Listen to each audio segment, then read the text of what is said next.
well, Dylan, you've owned this property for 25 years. You have no debt on it. When you bought it, it was worth 100,000. Now it's worth 500,000.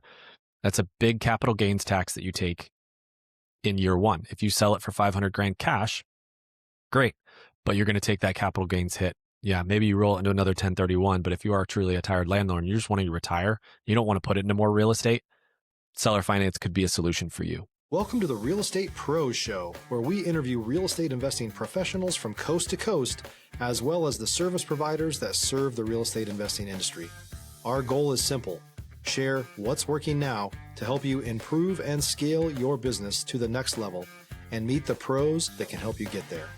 Real Estate Pros is powered by Investor Fuel, America's leader in helping real estate investors and professionals build the business you need to live the life you've always dreamed of. Let's start today's show. Property insurance for real estate investors doesn't have to be difficult, but it does need to be there to protect you when you need it. MyInvestorInsurance.com not only provides insurance at 15 to 30% cheaper than traditional agencies, it's built specifically for real estate investors like you. You can set up an account in about 2 minutes, get quotes on properties, turn on and turn off insurance for your fix and flip or rental properties in around 2 minutes without having to talk to anyone directly, all through our portal. There's no better way or faster way to make sure you've got the coverage you need to protect you, and no more lengthy policies either. Once you're set up, you're billed monthly and prorated by the day for however long your policy is active. It's powered by MSI, the third largest independent MGA, with 1.5 million customers and more than $1 billion in cumulative premiums written. Get set up today in about 2 minutes at myinvestorinsurance.com/fuel. Hey folks, welcome back to the show. Today's guest, Trevor Hicks, out of Central Florida, is a fix and flipper and lender. He also comes from a background managing physical therapy clinics. Trevor, thanks for taking the time today. Thanks, Dylan. I appreciate you having me on, man. Now, when we talk about fix and flipping and lending, I've seen this transition for a lot of folks. I've seen people go from wholesaling to fix and flipping to short-term, mid-term rental, buy and hold, and then to lending. Was that the trajectory that you had? And then also too, what's been your experience like getting into lending? Yeah, good question. I would say I kind of took a different route around. As you mentioned, I have a 12-year background in physical therapy. So I have my doctorate in physical therapy here in Orlando, Florida. I worked for a large healthcare company for a number of years, and honestly just kind of was trying to find other ways to invest and to create some passive income for myself. So I actually looked at lending, had a handful of friends that are real estate investors, and started to ask some advice and found a mentor here. Local Orlando investor started taking me to lunches and introducing me to people. And I thought, okay, the best way to stay passive, because I still enjoy my W-2, was to get into lending. So I actually started with transactional funding, got in a couple of communities there, learned my way out around there. And then honestly kind of fell into a fix and flip. My very first deal, I was actually pitching somebody on lending, see if they needed money. And they said, no, I actually need somebody to buy my mother-in-law's house. She's getting a divorce, long time married. They just want a cash offer. They want to move quick. And I was like, okay. So I just kind of started negotiating. I'm naturally pretty talkative and can pretty much talk to anybody and make friends. So I just kind of treated it as that. I was like, I wasn't trying to sell them anything. I wasn't trying to like lowball them. I just explained the whole process to them of how I would come in and actually purchase the home. And I was kind of at that point speaking out of no knowledge of truly the whole process of fix and flip. But I had heard enough. I had listened. I had gotten the education from YouTube University. And just kind of fell into that first deal, negotiated a good deal. And then ultimately I thought I was going to wholesale it, and I was just going to try and find somebody in my network to buy it who was local to me. And that's actually how I found my fix and flip partner. So he and I I pitched the deal to him. He said, I'm either your buyer or I'm your partner. I said, what does that mean? I don't know what that means. I'm a full-time W-2 worker. Like, I don't have time to flip this house. He goes, you don't have to. I have a lender set up. You negotiated a great deal. I'll handle all of the stuff. It was really just a cleanup, and we replaced the AC. It was a very easy rehab. And then we listed it and sold it. So from beginning to end, we sold it within 90 days, made a great profit. And then he said, I really enjoyed doing this with you. I want to do 8 to 12 more next year. Do you want to do this? And in the middle of all that, I was actually, I lost my job, was let go from that job. That position was eliminated rather abruptly. So it was good timing. When I made good profit, I realized what was capable outside of a W 2, and I had never really been experienced to that. So that's kind of how I fell into real estate. Stop living on an island and join the #1 mastermind in America for professional real estate investors. Investor Fuel is a community of hundreds of the nation's top investors working together to build stronger businesses and better lives. In addition to the amazing community of real estate investors acting as a board of advisors for one another, Investor Fuel members have access to 100% funding on purchase and repairs for our members only, a health insurance program, and benefits and discounts that more than pays for the membership of most of our members, meaning it's actually costing you money to not be a member of Investor Fuel. If you're looking to scale your business and build a business that allows you to live the life of your dreams, please visit investorfuel.com today and book a call with our team. Yeah, and when these things happen, I mean, that's typically, what gets people going full time. It's either, hey, I'm going to make the jump, or something's going to make the jump for me. When you were going through that transition, was a large portion of your day-to-day acquisitions and looking at these deals, were these deals coming to you? Were you doing a lot of outreach? Yeah, good question. I would say at first, no, the deals weren't coming to me. There wasn't a lot of inbound leads. I didn't have a reputation. I wasn't known in any of the local creative real estate communities or local like RIAs. So it was a lot of me reaching out to agents. I didn't have a whole lot of money to do marketing. My partner loves to call agents. I love to talk to sellers. So that was kind of the route that we took. He would call agents every day. I would look on Facebook Marketplace. I would run what we call like digital bandit signs. I would go into local communities and just say, "Hey, this is what we do. This is a project we just finished in your area. Anybody has a home they don't want to have to sell with a realtor and they're looking for a quick cash offer that needs an investor, we'd be happy to do it." And that's actually how I got probably our most profitable deal in terms of ROI for the year. We did an ovation on a house. We found our now agent who's investor friendly in Palm Coast and Orlando that way. So we really haven't spent a ton on marketing. But we just kind of kept talking about what we were doing, kept putting it on social media. He and I both just posting, talking to friends, talking to family, because then it not only tells them what we're doing so people can bring us deals, but what I've found is letting people know what you're doing, then they have passive money that they want to invest. And as soon as they started talking about what we're doing, I didn't really ever solicit and say, "Hey, I need your money." It was more of like, "Hey, if I gave you some money, what could you do with it?" And then I just would talk them through the process of how I got into it, how we use private lenders on our deals, how we use hard money lenders on our deals. And yeah, so now it's much more of what I would call an inbound flow. We have agents that'll bring us deals. We have wholesalers that know that we operate well, and if we say we can close, we'll close. And so yeah, that's been the transition of that. Now, for folks who are getting into the space, I mean, there's so many different ways to get a lead funnel and find these deals. You've got probates, foreclosures. You could knock distressed properties, right? You can skip trace, so on and so forth. It sounds like, and correct me if I'm wrong, it sounds like you were seeing a lot of traction through kind of a warm sphere of getting out there, of talking with brokers, and then you also were trying to do outreach to sellers. But a lot of this was through cultivating a sphere. You're exactly right. What they say, your net worth is your network. Your network is your net worth. But I've always been about building relationships. I never was into wholesale much because I don't want to just cold call people all day and try and, go that. That's not the route. I have a lot of experience in hospitality and like getting to know people, whether it's through physical therapy or serving or bartending back in the day. So I was always about the relationship first. And if I can make a relationship with you, especially as an agent, and you come across, even one, two, three deals a year, and I have 5 or 10 agents that are doing that, I have more deals than I can keep up with and flip on my own. So then the bigger problem becomes, okay, what are our other ways and what are our other exit strategies? Can we now that we've built this relationship with a lot of people and buyers and other people that are doing flips in the area, I don't see those people as competition. I see those as, if I can't take on this flip, at least maybe I can make a wholesale fee and send it over to them if it's a good deal. Right, So right. that's yeah, that warm sphere, you're 100% right. That's how I operate. I don't like to just, reach out. Cold outreach is not my thing.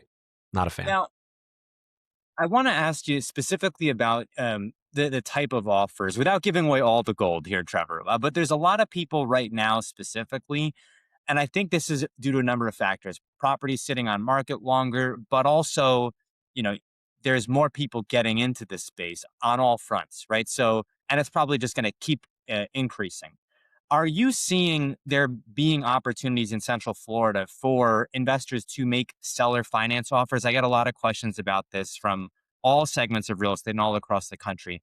Or, are there enough, cash buyers close enough to market value for where sellers are not going to, single family homeowners are not going to entertain a seller finance offer out there?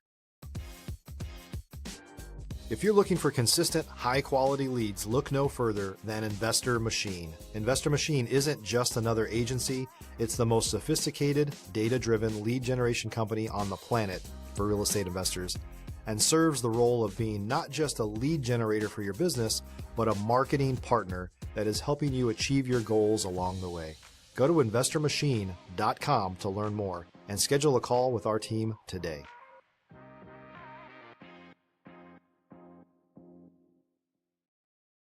That's a good question. And I'm going to answer your question, but I'm also going to go back to one other thing you said that I want to touch on, that there's a lot of people coming into this space, but I would argue there's not a lot of people staying in this space. Because don't get me wrong, I've thought of in the last year and a half very easily of just running back to a W-2 and just making it so much easier on my family, on myself. But the time freedom, I have young kids. I really, I traded an 8-hour a day job for a 24-hour a day job, but I'm able to cultivate when I do and what I do. I'm not told you have a patient at 8, you have a patient at 9, all the way till 5, and you got this meeting. If we're going on vacation, I turn it off. So I would say that's the only thing I'll say on that is there's definitely lots of people coming in, but you got to have a little bit of grit and tenacity to kind of hang with it and fight through it, especially as a newer person. Like nothing comes easy. You got to learn a new skill. This was all foreign to me. So to answer your question, as far as seller finance versus cash buyers, the market in Florida has definitely been slower. So to get into fix and flip this year, I'd say it's probably been a harder year than most. I'm hoping again and anticipating market turning around a little bit.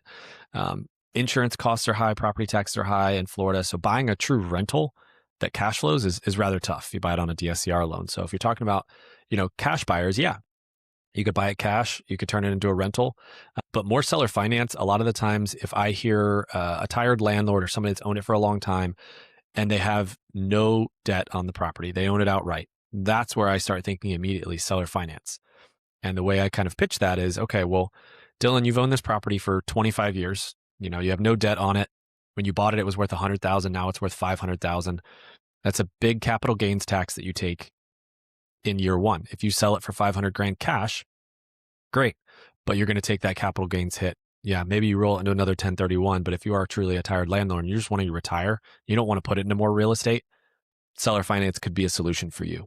And they ask why? Well, okay, I give you a down payment. You're still going to have money to walk away with, but now you are the bank on that property. You hold the note on that property and the mortgage. So if I default, you get the asset back and you keep all the money that I pay you as a down payment. It's a win-win. And you're collecting interest as we go. So you're not just collecting 500 grand, maybe over a 5 or 10 year span, you're collecting 500, but you're also collecting, 3, 4, 5% interest, depending on whatever we structure. And you can actually defer those tax gains over that 5 to 10 year span. So it is still able to create a win-win. And then you eliminate all of those origination points and fees and all those things where banks and lenders make money, which is fine. I'm a lender as well. That's how I make money on a lot of my deals too. So I'm not obsolete to that. But I also, when I first got into it, I listened to Pace Morby a lot. And that's where I was like, oh, everything creative finance, use none of my own money. That is a strategy, but is not the only strategy, just to have another tool in the toolbox. And it's a powerful one in certain situations. That might be the best explanation to a seller of why they should consider seller finance that I've heard. Really, like, look, what's the worst case scenario? I'm giving you 20% of what you're looking for. If I walk away from this deal, you just got 20% and you get the property back. You can go sell it again. The market could be different then. You might get, full asset. If the market is slower now, I'm giving you this plus monthly payments. You're eliminating the massive tax burden you're going to have right now. What's to lose, right? Versus what some other people are doing are like, hey, you're really tired, you want to sell. I can't give you the full amount, but here's, a certain amount up front. That's not pitching it in a way that makes sense to me as a seller, right? Exactly. You got to make it make sense to them. It's got to be a win for them too. You can't be the only one winning, especially it's a seller finance offer. You're going to have a relationship with these people for the next 5 to 10 years. So do you want to mislead them right off the bat? So that way, when they do get into the deal, then they create nothing but headaches and problems for you. No, thanks. Like, that's not why I'm getting into this. I want to make relationships. I want to be a man of my word and have more people then come to us. We've done that for a couple of realtors. Our last one. If you're a new or newer real estate investor looking to launch or grow your real estate investing business, please check out Investor Fuel Club. It's a coaching community, but unlike anything you've ever seen before. And you can actually partner with members of our mastermind from coast to coast on deals right in your market. There's no better opportunity to build a consistent business than to literally partner with pros to help you avoid costly mistakes, avoid the need for capital to do deals, and help you eliminate your fears as you're starting your business. Learn more about Investor Fuel Club at investorfuel.com/club. I was trying to go direct to seller, and the seller had a friend who was an agent, and he had just locked in the deal with him. And so he's like, "Oh, no, I'm sorry. You got to go through my agent." I'm like, "Okay, no problem." So we met, talked with the agent, and he's like, "I'm going to be honest with you guys. I don't really like investors. I haven't had the best of relationships with them. I haven't had the best experience." I said, "Well, we're going to turn that around." We told him we could close in 2 weeks. We closed in 2 weeks and a day, exactly on the day we said we were going to close. We came through, and we were actually going to relist that house with him. And then he came back to us and he said, "You guys were, a pleasure to work with. Can I bring you more houses?" And we were both like, "Wait, I thought you didn't like working with investors." He's like, "I liked working with you guys and I want to bring you more." So he just brought us another one this past week, and we're underwriting and looking at making an offer. So That's how it happens, right? You get one deal done, and then you start to get basically, inbound leads from that source, and then they start to expand their network, and then it becomes like a network of networks. And just from one deal, it could be tremendous source of leads, acquisitions, and potential partnerships, right? I do want to pivot a bit here though, and ask you about the lending space. There's right now, it seems again more than ever, there's a lot of different ways that people can be active in lending. I've heard about, business loans, right? For people, starting businesses. I've heard about, people getting into small single family 1 to 4, right? But then also even larger multifamily. And it's running the gamut from folks who seem to be just getting into the space to folks who are more established and maybe doing like direct lending themselves.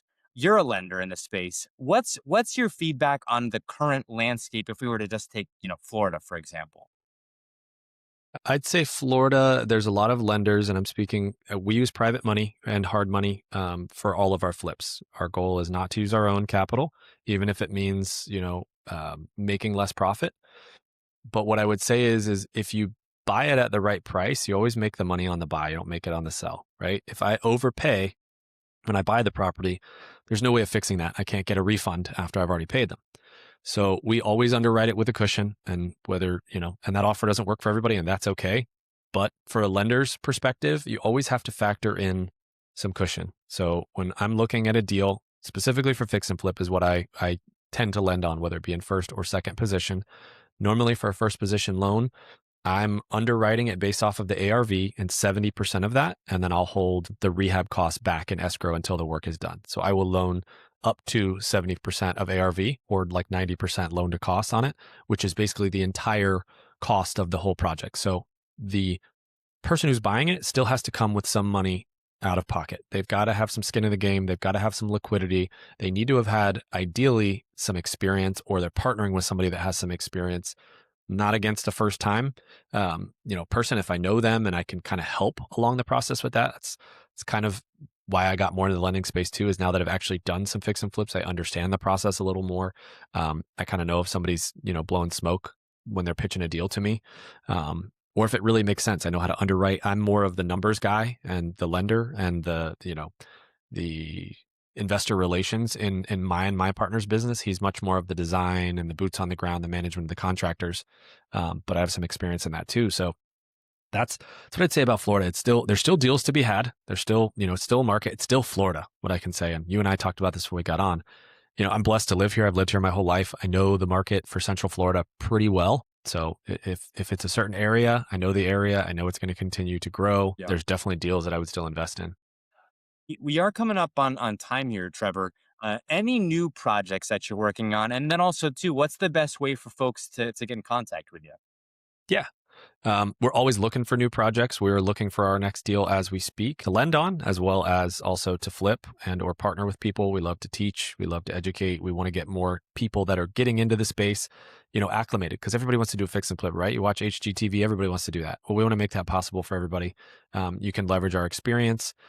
If you've got a deal, whether you've got a property you want to sell, or somebody, you're an agent and you need help selling a property that's listed, or you've got capital that you want to put into the next deal and partner with us, you can actually go to www.trevorandrobert.com. And that's our landing page. You can see some examples of some of our work. You can see places to submit deals. You can see our buy box on there. Or I'm also very active on social media. Try to be on both Facebook, which is Trevor Hicks, as well as Instagram, which is Trevor_Ryan7. Reach out to me. I'm waiting for you to message me and interact. Trevor, thank you so much for your time today. Thanks for coming on the show. Yeah, brother. Thanks for having me, Dylan. It was a pleasure. Thanks for joining us for today's Real Estate Pros Show. You can learn more about the amazing benefits of the Investor Fuel Mastermind community, including surrounding yourself with hundreds of other rock stars, 100% financing for your deals, and members-only discounts from vendors you're likely already using that, as a member of Investor Fuel, will save you more than the cost of your membership. Visit investorfuel.com to learn more.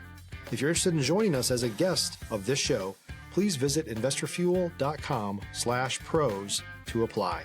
You can also check the show notes for access to free resources, how to get access to world-class lead generation, and much more. Don't forget to subscribe so you never miss another episode. Have a great day. We'll see you on the next show.